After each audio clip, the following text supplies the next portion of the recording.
the ninth episode of Vocal Life India. Sorry guys, I've been out for a while because of Diwali, and it was an awesome Diwali and almost felt like a month-long Diwali, and I hope you guys had a good one too. And today we're going to have the conclusive episode about the mental game of poker. The topic we had to discuss today was tilt. Now, why we want to talk, what is tilt? Tilt is basically when you get really angry, it affects your mood in a second and you make a bad play. Now, what you got to understand is tilt is inevitable. You are going to face it sometime or another, and the best we can do is, the way we handle a disease is first to recognize the symptoms. So, guys, let's just take it from the top. Running bad happens to everyone. You run bad sometimes, you are card dead sometimes. You gotta last it out. Sometimes, in a session the cards just fall, sometimes they don't. Sometimes that streak goes on a bit further and it's like a dark cloud over your head. So that is a running bad tilt. The next is injustice tilt. You think you deserve to win the hand, you know the math, you know that by the turn you are an 83% favorite or a 90% favorite or a 95% favorite. That guy's on a one outer and he hits it. You tilt when that you think is not fair. So yeah, but remember, if it was always 100% in that game, the game would not be fun. So that is something you got to take in your stride. Another thing is the mistake tilt, where you do make a mistake, you do recognize it, and thereafter you play poorly. That's a mistake tilt. And revenge tilt is when this one guy on the table, that one guy who keeps re-raising you and he always calls you, who check raises you and pisses the hell out of you, and you swear to run over him. It just doesn't become about the game. That is revenge tilt.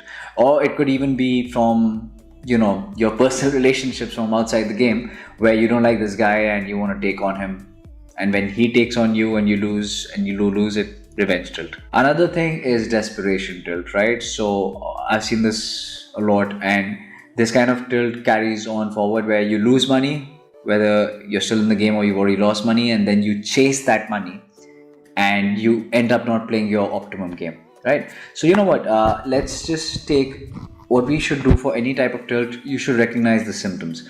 What Tendler says is symptoms could be anything, as in your heartbeat goes up, you start sweating, or there's this kind of a rage that builds into you, you start tapping your feet. Just know what it is. Once you know it, then you can take steps to control it. Something as simple as taking a deep breath, using interjecting phrases. We talked about them. Once you recognize what the problem is, you use those phrases. I'll come to that towards the end of the video again. And recognize it, treat it, take action, evaluate, and move on. Injustices, when you suck out, you get a lot of coolers, you get the one outer that hits. So what can you do? What is the interjecting phrase that you can do to not tilt or handle your tilt? Okay, so if you know that you raised and the guy's on a one outer and he calls, he's a fish, right?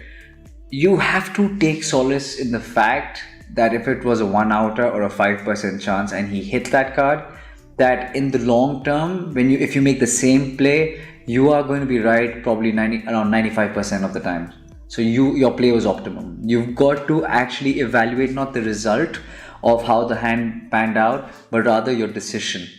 And that is what it's going to be about. And you should tell that yourself, that your play was right, your luck was bad, variance, and move on that ways. When you tell yourself that, your mind accepts it and you move on. Another tilt is the mistake tilt.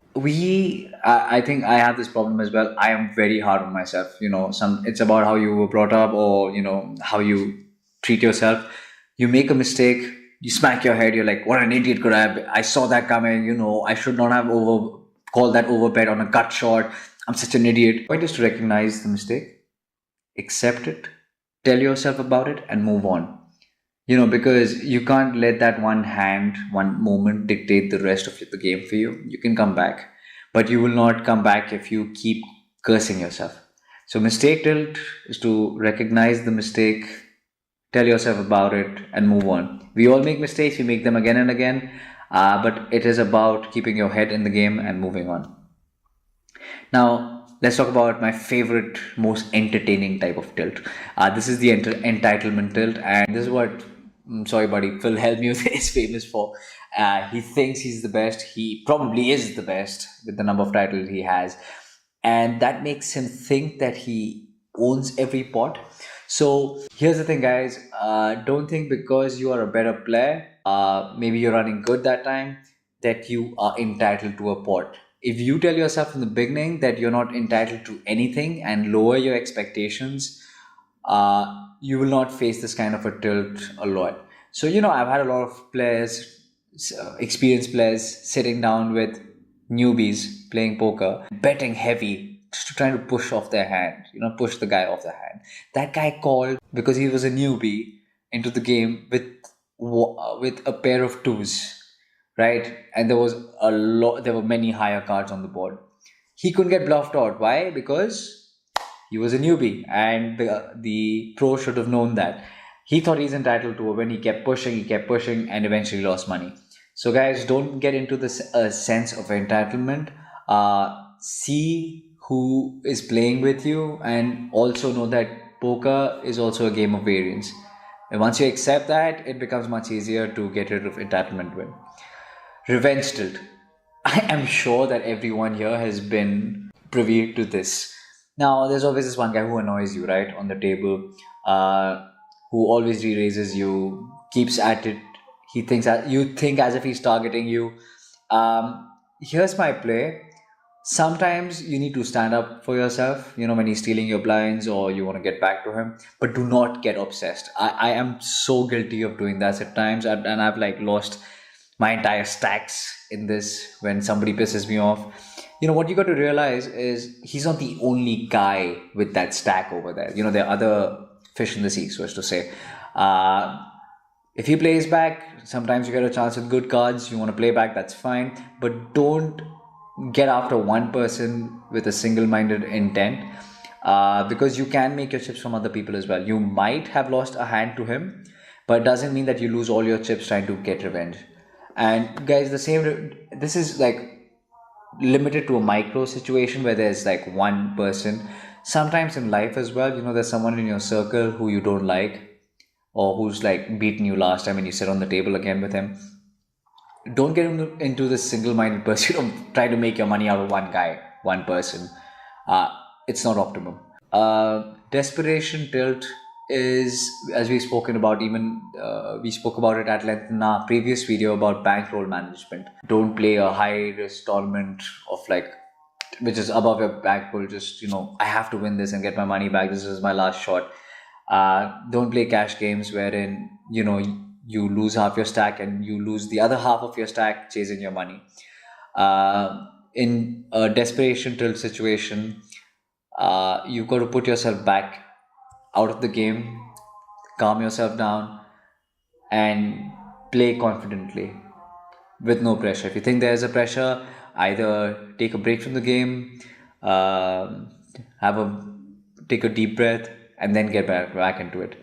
Because, as they say, desperation reeks and the other players can just pick it up from you. And there are a few phrases that can help you. We had discussed in one of the previous videos, but I'll quickly quote it.